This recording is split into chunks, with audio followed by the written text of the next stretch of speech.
Today we are doing a tad bit of welding. Part of the projects we're doing today, is one that's done complete is that right there. That is the top of our Christmas tree that will be going up next fall. The tree will be approximately 42 feet tall, and that will be wrapped in lights, and we'll put that on top. One of the other projects we're working on today, here is a frame. Let me back up a little bit. This is a frame that is already completed. We will just need to get it painted so it doesn't rust. This is a tree ornament that will be hanging from one of the trees in my front yard. Get in here close, you can see it is made out of 1/8 inch steel rod with a 1/4 inch rod center frame that goes to the middle.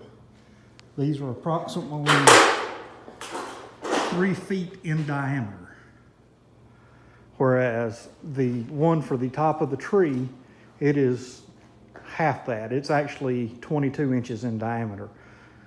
The reason being that it's only 22, if you will do a little math, the steel rod that we used, I had it cut into 5 foot lengths. So the math worked out easy to use one rod to go all the way around. Whereas this, it takes 2 rods to go all the way around. One of the other projects that we did, we've made a star that will be hung up high. The star is made out of 1/4 inch rod, and it will be 5 feet long. Some of the reasons that people might be wondering why I've used 5 foot. Well, where I live, it takes me a while to go get steel, and it was cheaper for me to purchase the metal pre-cut and have it shipped to me than it was for me to drive to go get it, bring it back here, and cut it myself. So I just had them, a local or a more local company just cut it for me, and they sent it to me. So it just made it a whole lot easier. Right here, I'll set it up here on the table.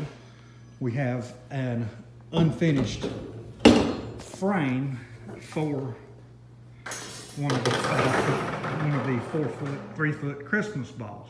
And we'll just take and sit there and start putting the 1/8 inch steel rod around that frame. We've also added a hook into the top. That way, anytime we want to tie the rope to it or run the drop cord up and zip tie it to it, that's what it'll hang from. We just went ahead and put that on. So, and then here we have an unfinished. We've got it 2 sides done, and we're going to use steel rod to finish that one on out. Y'all are probably looking at that, seeing some bows and bends in there, and that's just because the metal heating and contracting and pulling, and it's bent. That'll actually end up getting straightened out more. And this is the first time I've worked with 1/8 inch steel rods. That stuff is real thin, and you can't burn on it long to put little tack welds in it. So, I mean, it's just hard to get that stuff tack welded up in there. Over here on my workbench, we've got some of the steel rod laying out right here. And what I did, I went ahead and marked it in the middle at 30 inches. That way I can weld each end, and then when I come back over here, I can bring it and I can just tack weld it. I just have to line up the mark that's on this rod with the mark that's on this rod and tack weld it in there.